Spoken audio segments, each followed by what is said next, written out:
નમસ્કાર, આપ જોઈ રહ્યા છો સંદેશ ન્યૂઝ. તમારી સાથે સત્યની સાથે હું છું પ્રીતિ. તો આજથી બજેટ સત્રના પહેલા તબક્કાનો પ્રારંભ થઈ ગયો છે. વડાપ્રધાન નરેન્દ્ર મોદી તો સંસદ ગૃહ ખાતે પહોંચ્યા હતા અને તેમણે નિવેદન આપ્યું હતું, પરંતુ હાલમાં રાષ્ટ્રપતિ રામનાથ કોવિંદ પણ સંસદ ભવન ખાતે પહોંચી ચૂક્યા છે અને બંને ગૃહોમાં તેમના અભિભાષણથી આ બજેટ સત્રનો આરંભ થશે. હાલમાં આપ દ્રશ્ય જોઈ રહ્યા છો સીધા સંસદના આ દ્રશ્યો કે જ્યાં રાષ્ટ્રપતિ રામનાથ કોવિંદ પહોંચ્યા છે અને ખાસ તેઓ તેમના અભિભાષણ બંને ગૃહોમાં પહેલા અભિભાષણ કરશે અને ત્યારબાદ આ બજેટ સત્રનો પ્રારંભ થશે. આ બજેટ સત્ર એટલા માટે મહત્વનું કારણ કે આવતીકાલે કેન્દ્રનું બજેટ રજૂ થવા જઈ રહ્યું છે. નાણામંત્રી નિર્મલા સીતારામન ચોથી વખત આ બજેટ રજૂ કરવા જઈ રહ્યા છે અને આજ રોજ જે છે તેઓ આર્થિક સર્વે પણ રજૂ કરશે.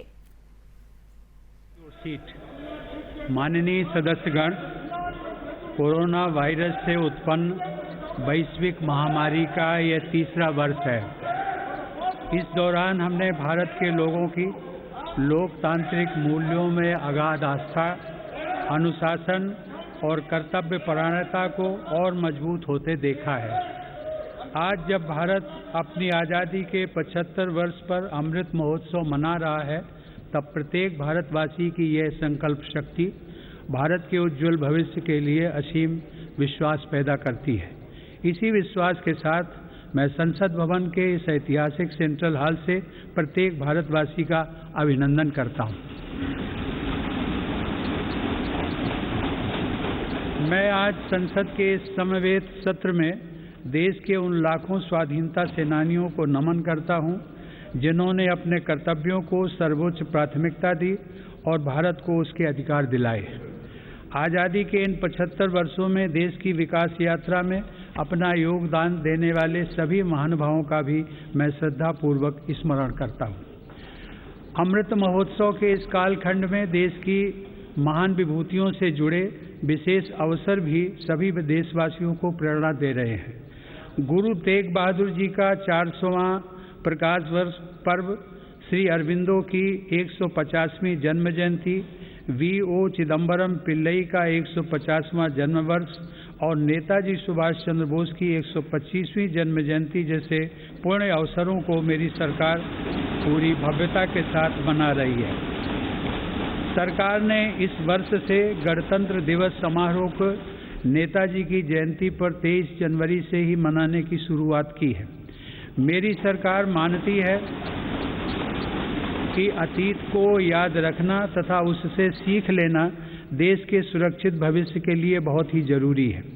साहिबजादों के बलिदान की स्मृति में 26 दिसंबर को वीर बाल दिवस की घोषणा एवं 14 अगस्त को विभाजन विभीषिका स्मृति दिवस इसी सोच का परिचायक है. सरकार ने भगवान बिरसा मुंडा को श्रद्धांजलि स्वरूप उनके जन्म दिवस 15 नवंबर को जनजातीय गौरव दिवस के रूप में मनाने का भी निर्णय लिया.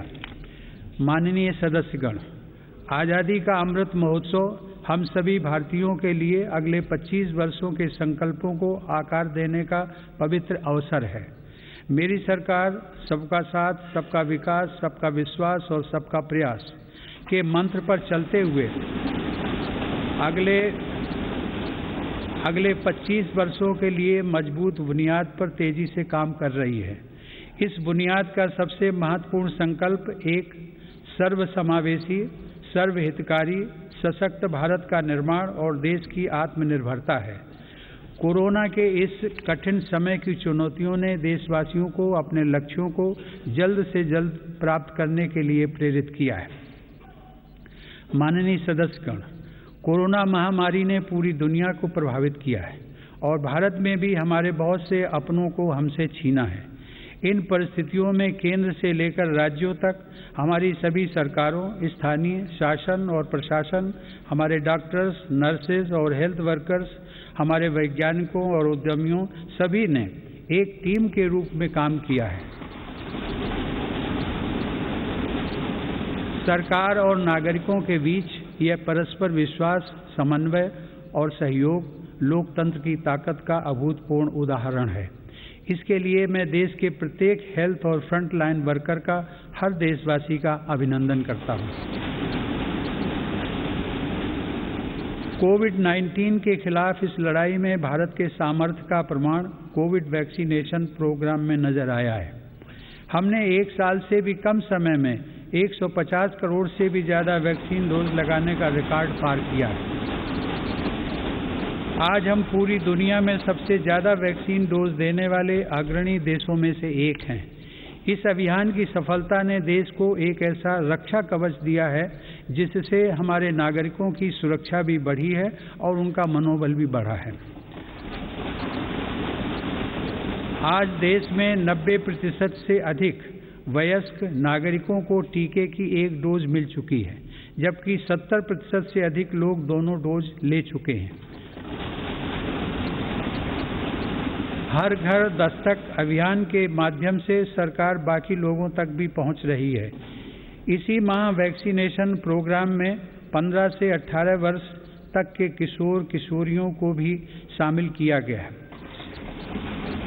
साथ ही फ्रंटलाइन वर्कर्स और बीमारियों से ग्रस्त वरिष्ठ नागरिकों के लिए प्रिकॉशनरी डोज की भी शुरुआत की गई है। अब तक देश में कुल 8 वैक्सीन्स को इमरजेंसी यूज के लिए स्वीकृति मिल चुकी है। भारत में बन रही 3 वैक्सीन्स को विश्व स्वास्थ्य संगठन की तरफ से आपात स्थिति में उपयोग की मंजूरी भी मिली है। भारत में बन रही ये वैक्सीन्स पूरी दुनिया को महामारी से मुक्त कराने और करोड़ों लोगों का जीवन बचाने में अहम भूमिका निभा रही है। माननीय सदस्यगण, कोरोना महामारी से निपटने के लिए हमारे देश के प्रयास केवल तात्कालिक चुनौतियों तक सीमित नहीं हैं।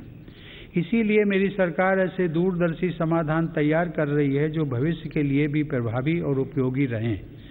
सरकार द्वारा 64,000 करोड़ रुपए की लागत से शुरू किया गया प्रधानमंत्री Ayushman Bharat health infrastructure mission इसका एक सराहनीय उदाहरण है। इससे न केवल वर्तमान की स्वास्थ्य संबंधी जरूरतों को पूरा करने में मदद मिलेगी, बल्कि आने वाले संकटों के लिए भी देश को तैयार किया जा सकेगा। मेरी सरकार की संवेदनशील नीतियों के कारण देश में अब स्वास्थ्य सेवाएं जन साधारण तक आसानी से पहुंच रही हैं। 80,000 से अधिक हेल्थ एंड वेलनेस सेंटर्स और करोड़ों की संख्या में जारी आयुष्मान भारत कार्ड से गरीबों को इलाज में बहुत मदद मिली है। सरकार ने 8,000 से अधिक जन औषधि केंद्रों के माध्यम से कम कीमत पर दवाइयां उपलब्ध कराकर इलाज पर होने वाले खर्च को कम किया है। सुलभ और सुगम स्वास्थ्य सेवाओं के लिए उठाया गया आयुष्मान भारत डिजिटल मिशन भी एक बड़ा कदम है।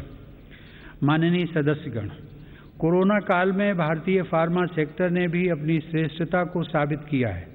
वर्तमान समय में भारतीय फार्मा कंपनियों के उत्पाद 180 से ज़्यादा देशों में पहुंच रहे हैं। लेकिन इस क्षेत्र में भारत के लिए संभावनाएं कहीं अधिक व्यापक हैं। फार्मा इंडस्ट्री के लिए मेरी सरकार द्वारा घोषित PLI स्कीम से इन संभावनाओं को विस्तार मिलेगा और रिसर्च को भी गति मिलेगी।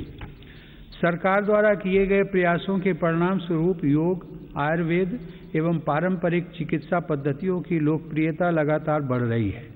वर्ष 2014 में देश से 6,600 करोड़ रुपए के आयुष उत्पादों का निर्यात होता था, जो आज बढ़कर 11,000 करोड़ रुपए से अधिक हो गया है।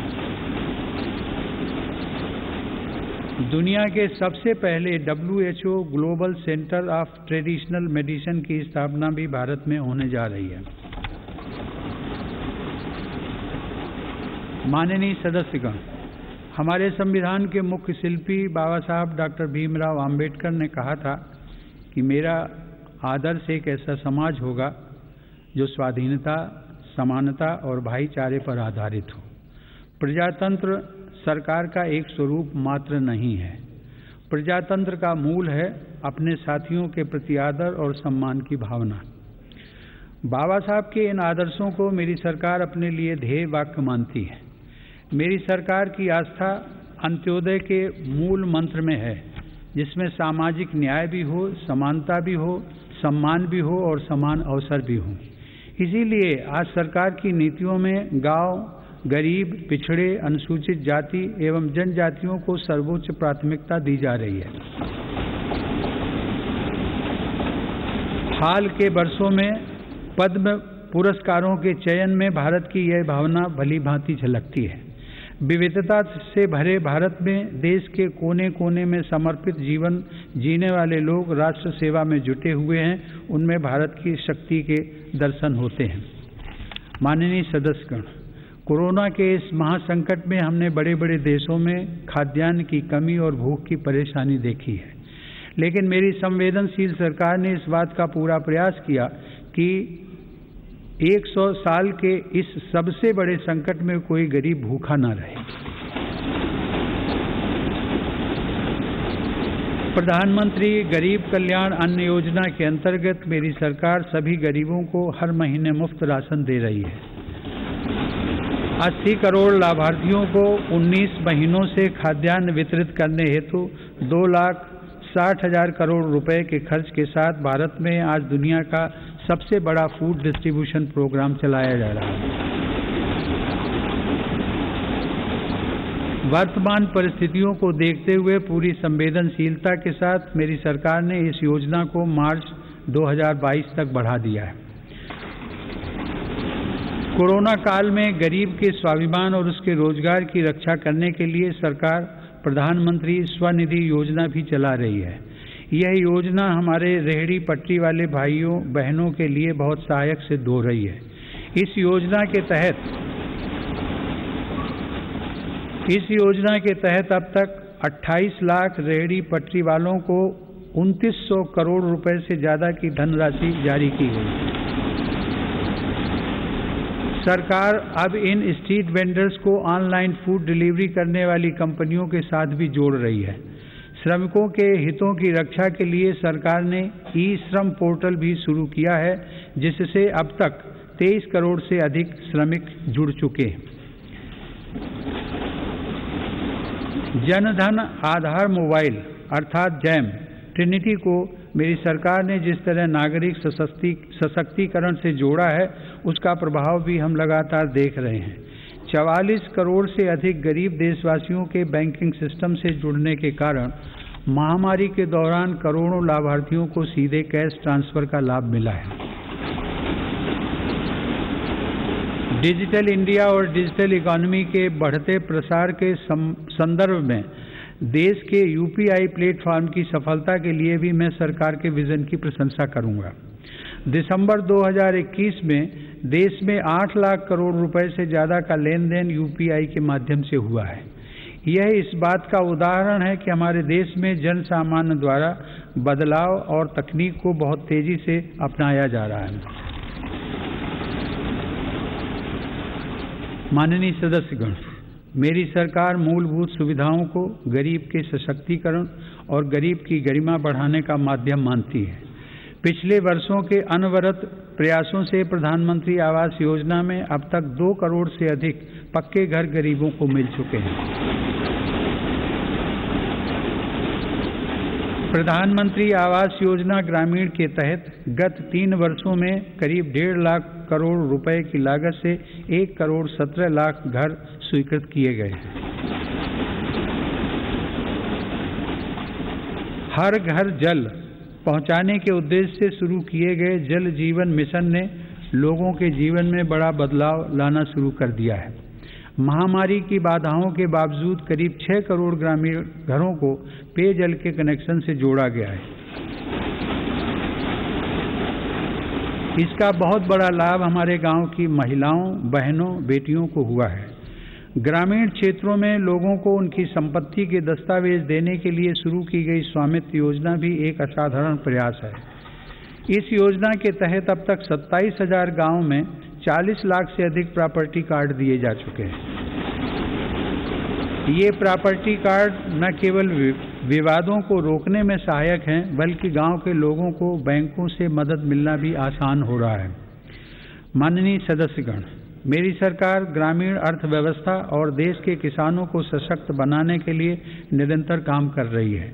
वैश्विक महामारी के बावजूद साल 2020-21 में हमारे किसानों ने 30 करोड़ टन से अधिक खाद्यान्न और 33 करोड़ टन से अधिक बागवानी उत्पादों की पैदावार की।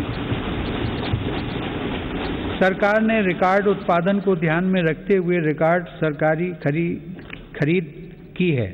रबी की फसल के दौरान 433 लाख मीट्रिक टन गेहूं की खरीद की गई, जिससे लगभग 50 लाख किसानों को सीधा फायदा पहुंचा है। खरीफ की फसल के दौरान रिकॉर्ड लगभग 900 लाख मीट्रिक टन धान की खरीद की गई, जिससे 1 करोड़ 30 लाख किसान लाभान्वित हुए। सरकार के प्रयासों से देश का कृषि निर्यात भी रिकॉर्ड स्तर पर बढ़ा है। वर्ष 2020-21 में कृषि निर्यात में 25% से अधिक की वृद्धि दर्ज की गई। यह निर्यात लगभग 3 लाख करोड़ रुपए पहुंच गया है। हॉर्टिकल्चर और शहद उत्पादन भी किसानों के लिए आमदनी के नए स्रोतों और बाजार तक उनकी बढ़ती पहुंच के महत्वपूर्ण माध्यम हैं। शहद उत्पादन को प्रोत्साहन देने से वर्ष 2020-21 में देश का शहद उत्पादन 1,25,000 मीट्रिक टन तक पहुंच गया है, जो कि 2014-15 की तुलना में करीब 55% ज़्यादा है। 2014-15 की तुलना में शहद की निर्यात मात्रा में भी 102% से ज़्यादा की वृद्धि दर्ज की गई है। किसानों को उनकी फसल के अधिक दाम मिले, इसके लिए उनके उत्पादों का सही बाजार तक पहुंचना जरूरी होता है। इस दिशा में सरकार ने किसान रेल सेवा शुरू करते हुए किसानों के लिए खुशहाली के नए रास्ते खोलने का काम किया है। कोरोना काल में भारतीय रेल ने सब्जियों, फलों तथा दूध जैसी जल्दी खराब होने वाली खाद्य सामग्री के परिवहन के लिए 150 से अधिक मार्गों पर 1900 से ज़्यादा किसान रेल चलाई और करीब 6 लाख मीट्रिक टन कृषि उत्पादों की ढुलाई की। यह इस बात का उदाहरण है कि अगर सोच नई हो तो पुराने संसाधनों से भी नए रास्ते बनाए जा सकते हैं। माननीय सदस्यगण, कृषि क्षेत्र में देश की सतत सफलता और बढ़ते सामर्थ्य का सबसे बड़ा श्रेय मैं देश के छोटे किसानों को देना चाहता हूँ। देश के 80% किसान छोटे किसान ही हैं, जिनके हितों को मेरी सरकार ने हमेशा केंद्र में रखा है। प्रधानमंत्री किसान सम्मान निधि के माध्यम से 11 करोड़ से अधिक किसान परिवारों को 1,80,000 करोड़ रुपए दिए गए हैं।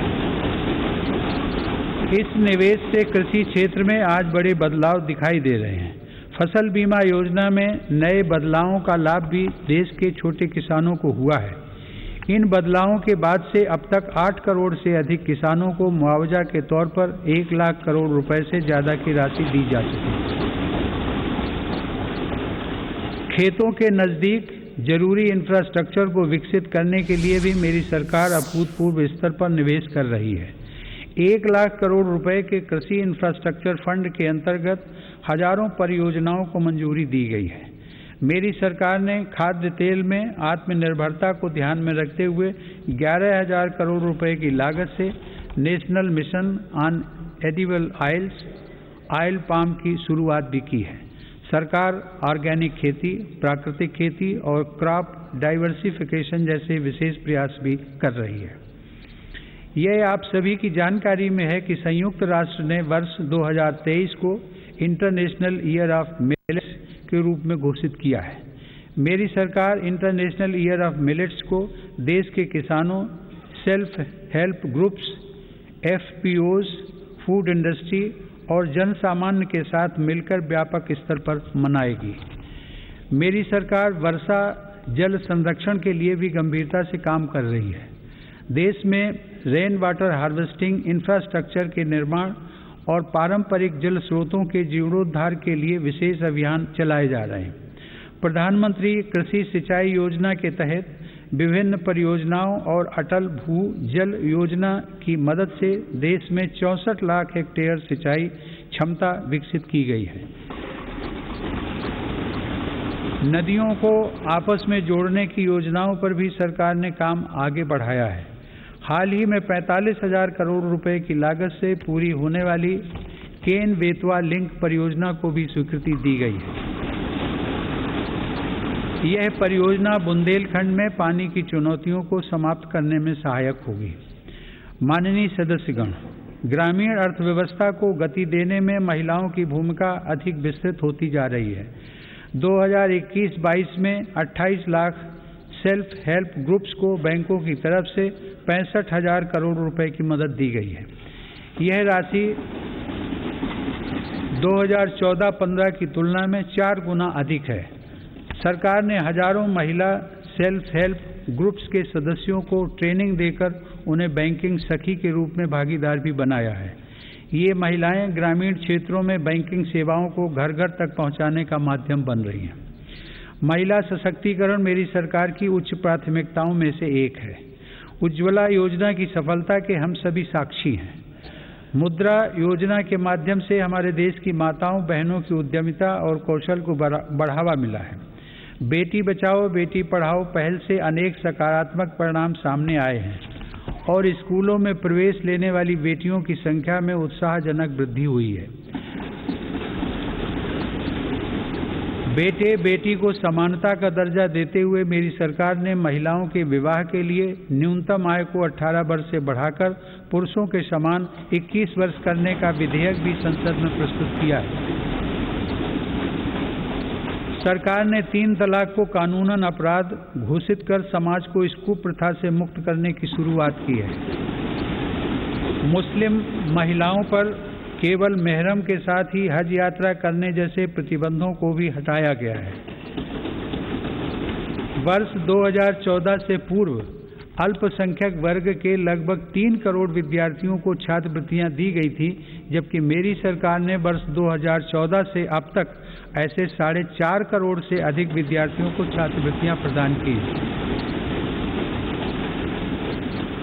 इससे मुस्लिम बालिकाओं के स्कूल छोड़ने की दर में महत्वपूर्ण कमी दर्ज की गई है तथा उनके प्रवेश में वृद्धि देखी गई है।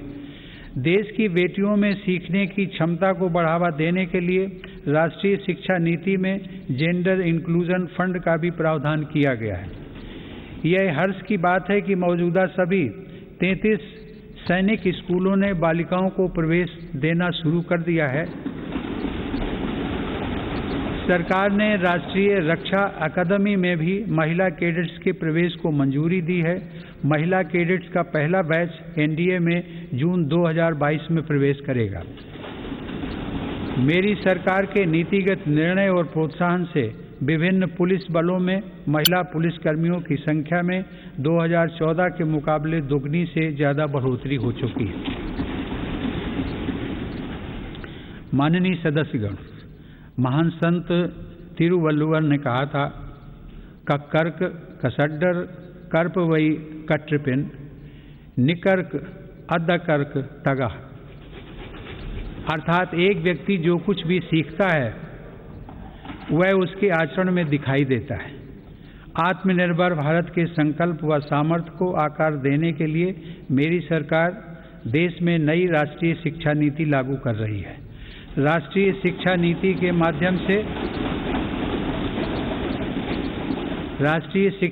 के माध्यम से स्थानीय भाषाओं को भी प्रोत्साहित किया जा रहा है। स्नातक पाठ्यक्रमों की महत्वपूर्ण प्रवेश परीक्षाएं भारतीय भाषाओं में भी संचालित करने पर जोर दिया जा रहा है।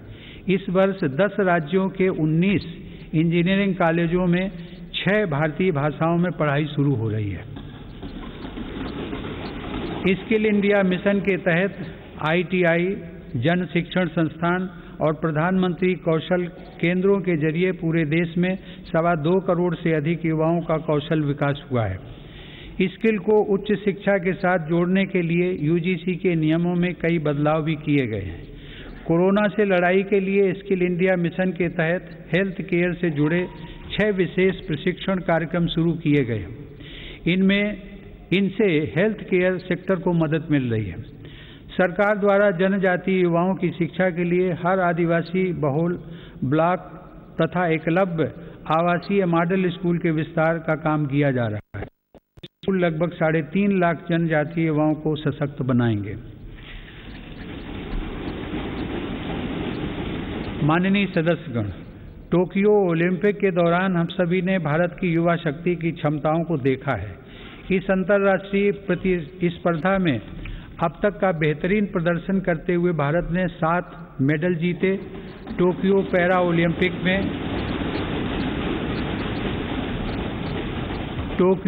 ओलंपिक में भी भारतीय पैरा एथलीटों ने 19 पदक जीतकर रिकॉर्ड कायम किया।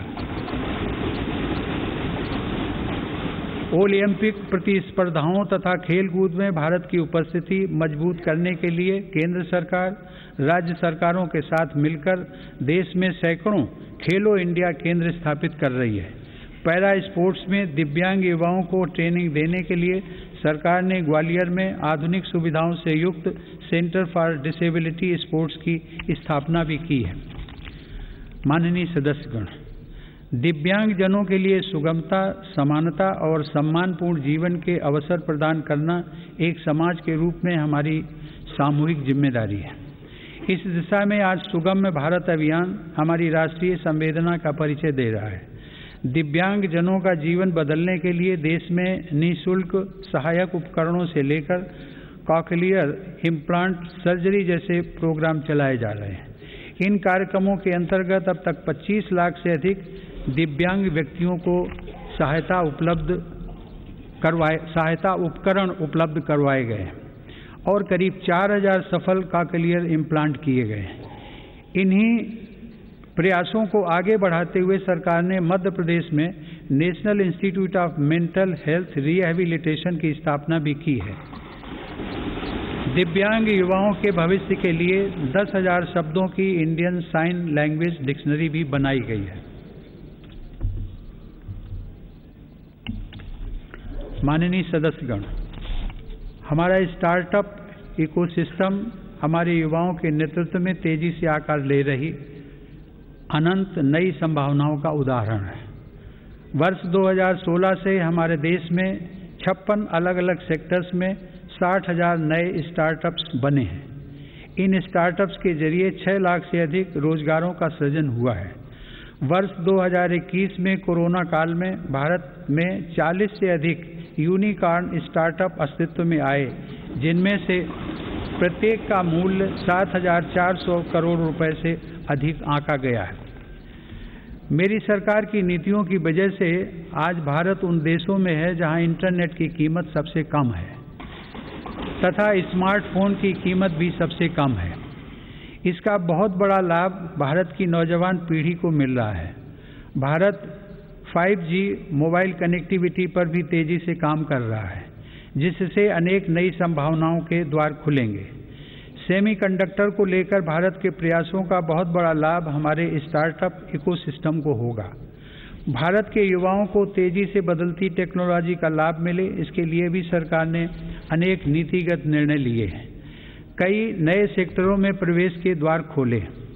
सरकार ने startups intellectual property protection program के माध्यम से पेटेंट और ट्रेडमार्क से जुड़ी प्रक्रियाओं को आसान बनाया है, उन्हें नई गति दी है। इसी का परिणाम है कि इस वित्त वर्ष में पेटेंट के लिए लगभग 6,000 और ट्रेडमार्क के लिए 20,000 से ज़्यादा आवेदन किए गए हैं। माननीय सदस्यगण, मेरी सरकार के निरंतर प्रयासों से भारत एक बार फिर विश्व की सर्वाधिक तेजी से विकसित हो रही अर्थव्यवस्थाओं में से एक बन गया है।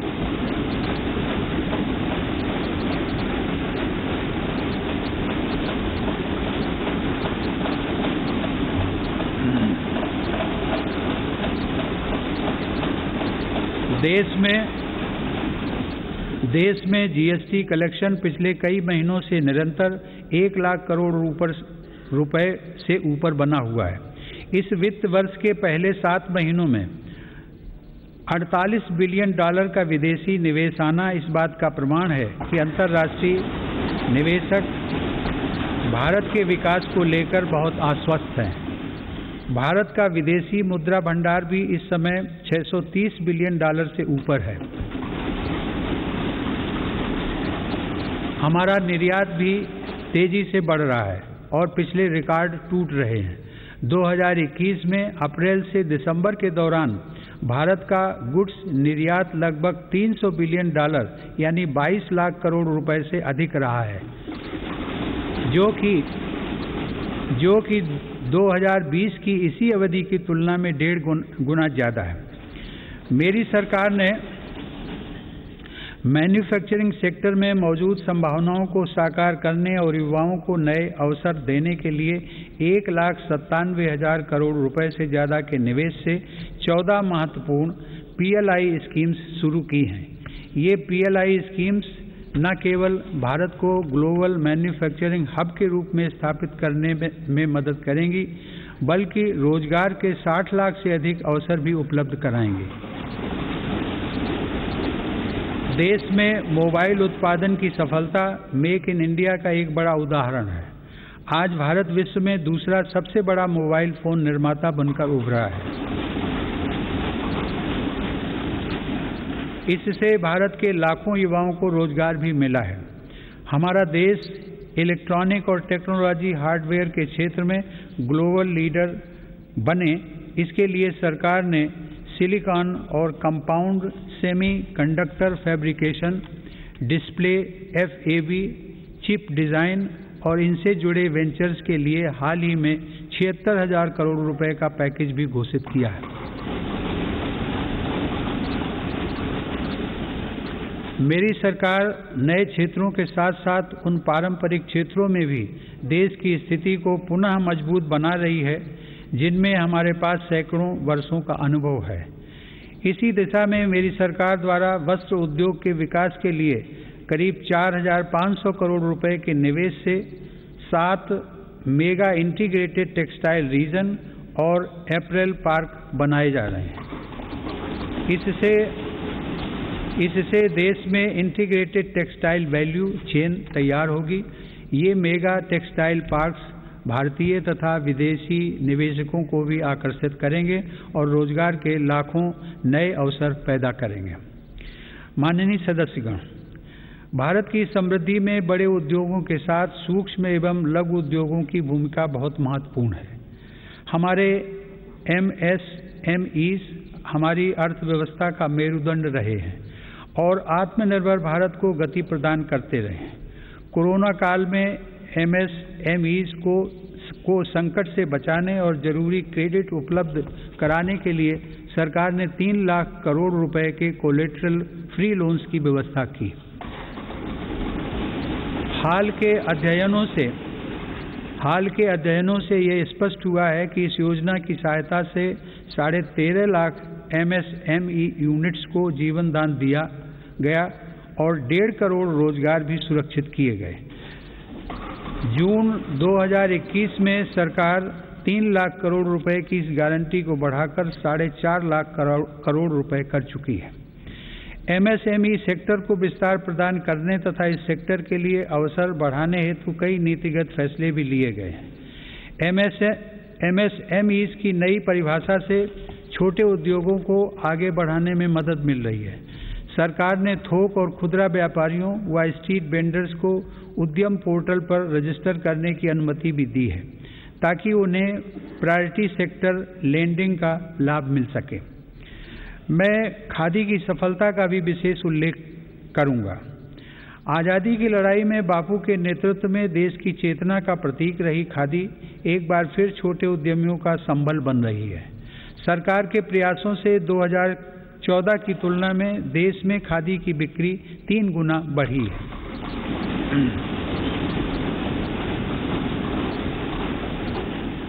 माननीय सदस्यगण, किसी भी देश के विकास का आधार वहाँ का इंफ्रास्ट्रक्चर होता है।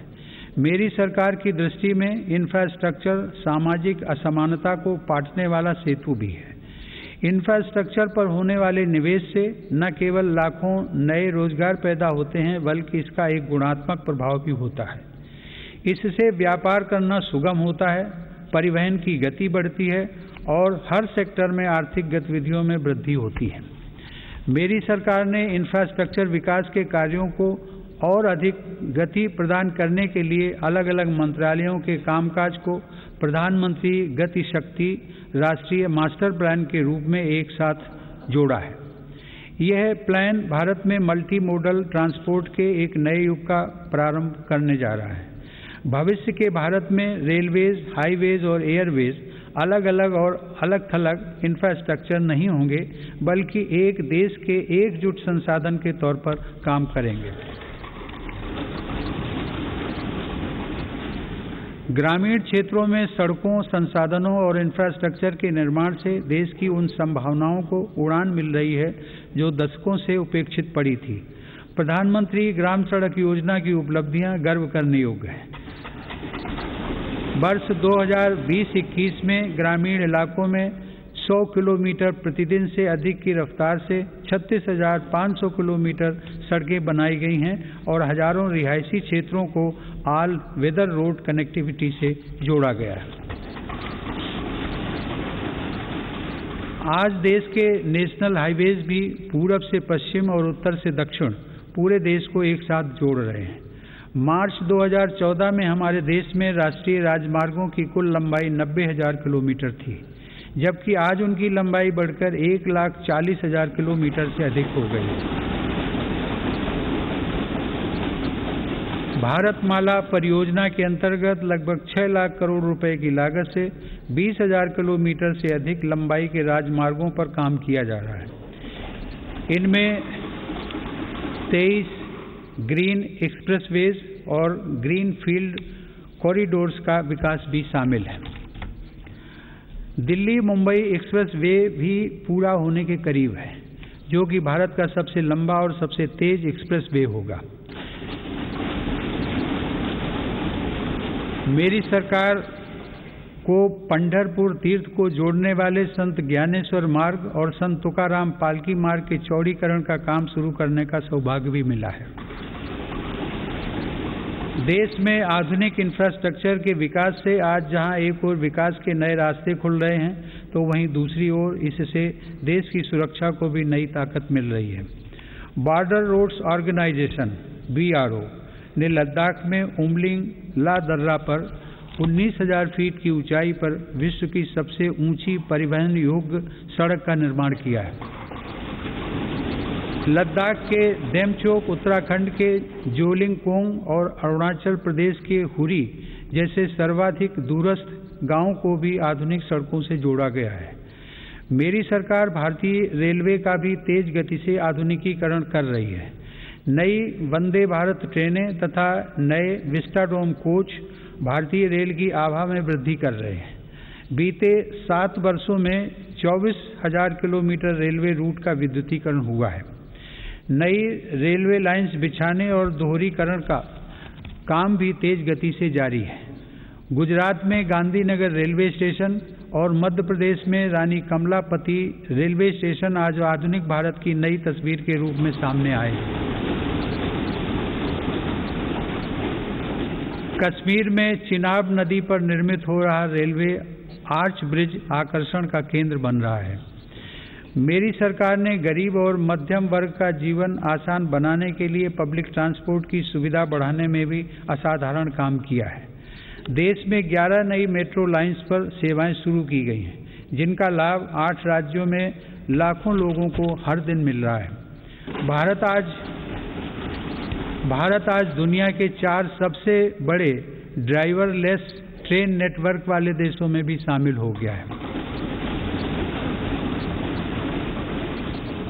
हमने देश में इंडिजिनस ऑटोमेटिक ट्रेन सिस्टम भी विकसित किया है, जो कि मेक इन इंडिया की बढ़ती क्षमता का प्रतीक है।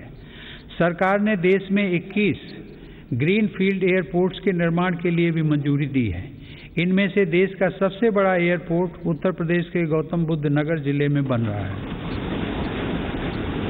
देश के महत्वपूर्ण कारोबारी क्षेत्रों को बंदरगाहों से जोड़ने के लिए सागरमाला कार्यक्रम के अंतर्गत 80 से अधिक कनेक्टिविटी परियोजनाओं पर भी काम हो रहा है। अब तक